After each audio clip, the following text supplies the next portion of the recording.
Hi everyone.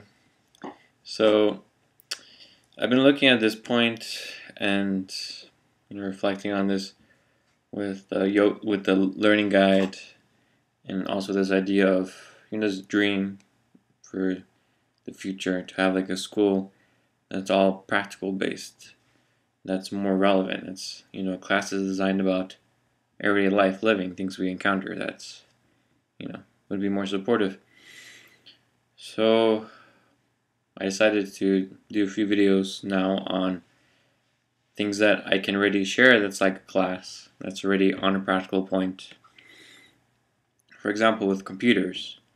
So here in this video, I'm going to start with this point where it's like, introduction for people of all ages.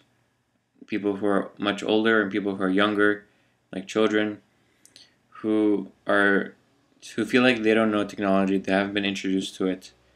They, to be introduced to using a computer, for example, where if you're older, you already see yourself as having difficulty, where, like the term tech savvy, that you're not tech savvy, And of course, same thing with children because you're being exposed to it for the first time.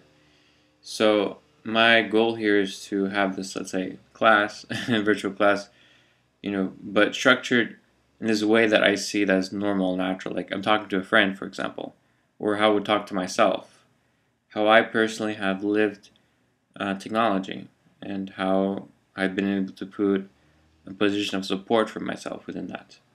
So for me to share that very basic point, and share some really basic tips, really basic things.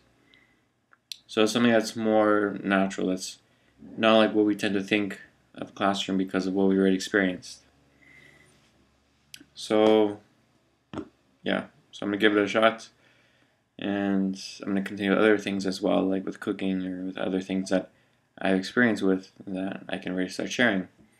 No matter how great or small my experience may be, my experience is still relevant, so I can share that. So yeah, let's start. So for you, for someone who is not very comfortable with computers, where it's something still very new, that it just feels like it's way too much, like it's way too much of a burden. It's like such a whole amount of things you don't understand. For me, what has supported me was to first, like in my other videos, say to find that place within me where I'm here, I'm still, where I'm calm, and I've worked through many hours dealing through problems I face within computers, trying to find a solution within something. And I felt frustrated. I did, and I still do sometimes. But when I do, all I have to do is to calm myself down, breathe, and then just focus on the problem and keep focused on finding the solution.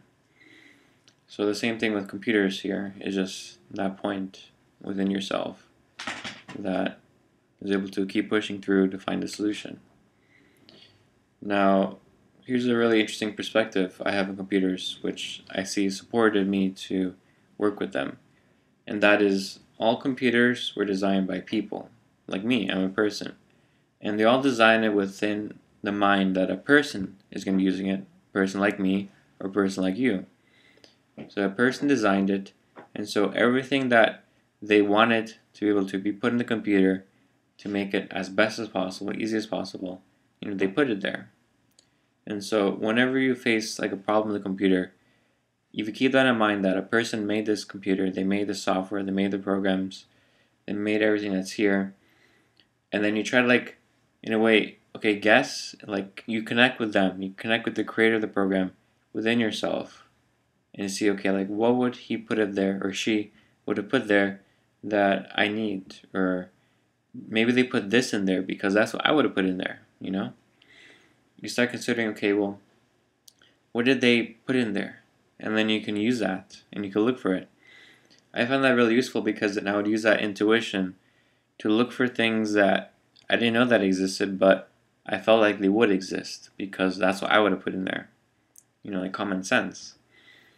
And so that very first starting point to just realize that, a person made this, and that they had you in mind, that already changed things a lot for me in how I approach computers, and that was really supportive. So that's, I think, the very first thing to to learn here. And you can take what I say and practice with it. And in the moment when you have a problem, try to figure out, okay, well, what did the creator of this, what did they put in there that I could use, you know? So another tip, or another like position when I'm working with the computer and something doesn't work, that the computer will always do what you're told, do what it's told to do. The computer doesn't think by itself. The computer only does what you tell it to do. And so if you see the computer doing something, it's because it was told to do that. And so if you're in a situation where like there's just crazy things happening, you don't know what's going on, just remember that point. The computer only does what it's told to do.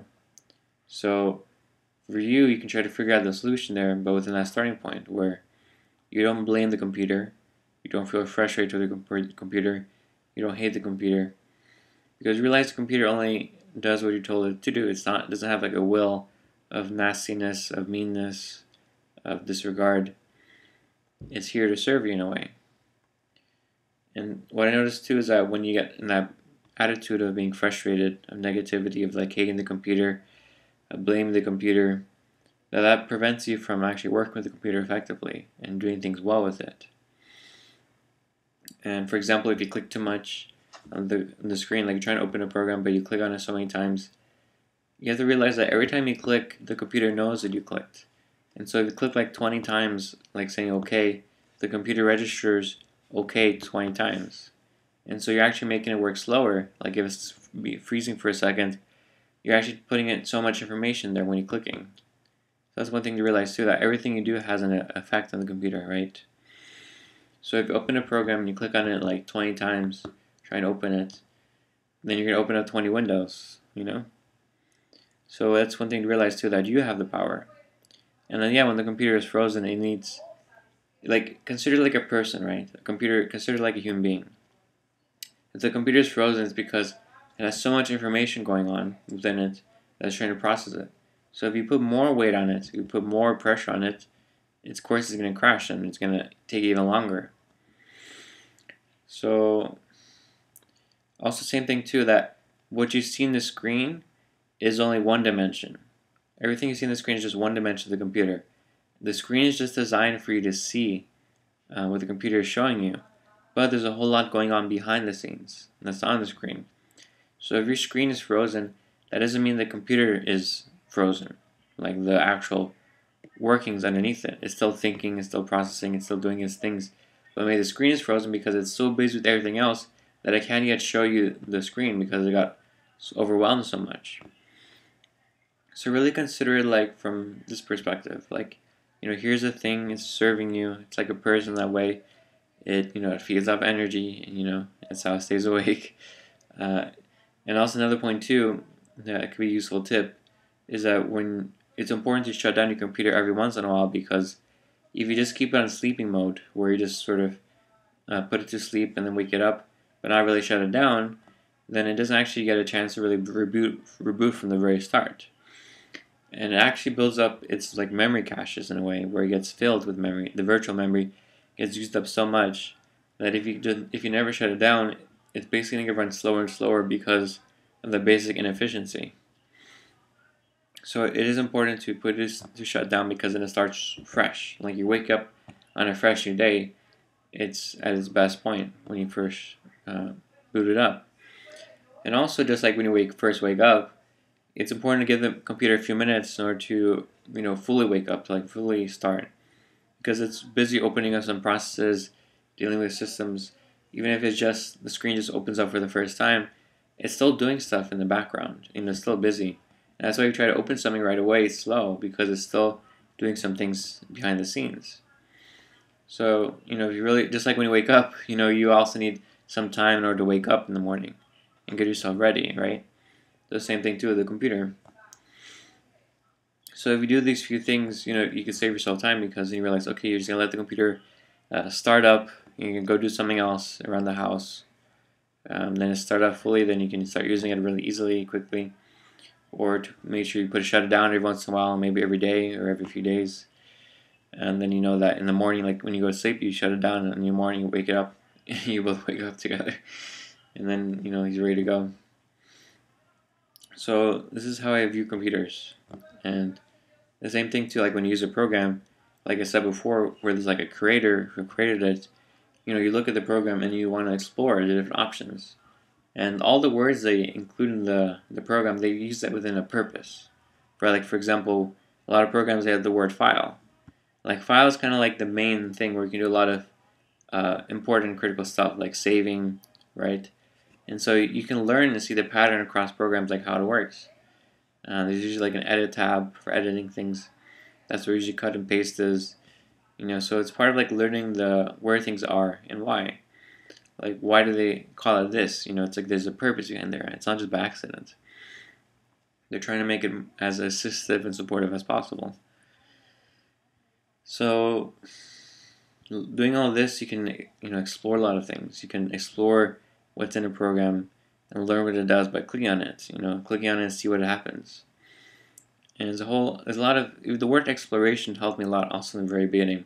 Where just a point of exploring, a point of learning through looking at things, firsthand, practicing things, making things up, try to make new things. Like with some very basic editing programs, you could do a lot when you are just really creative with the tools they gave you.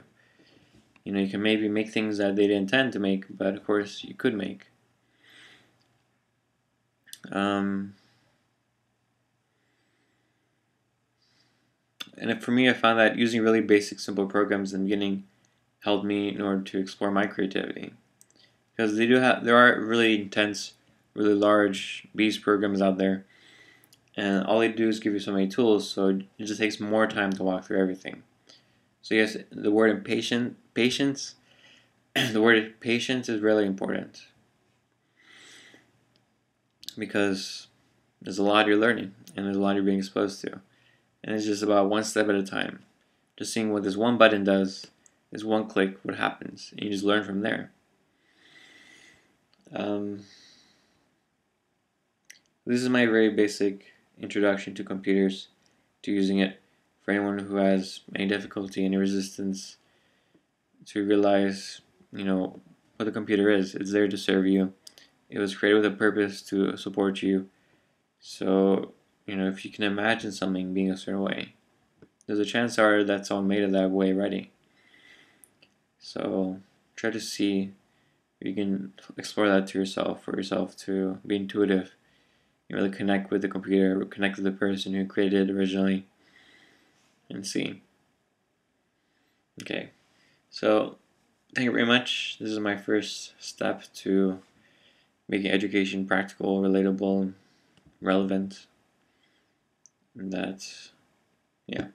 So thank you very much. Bye.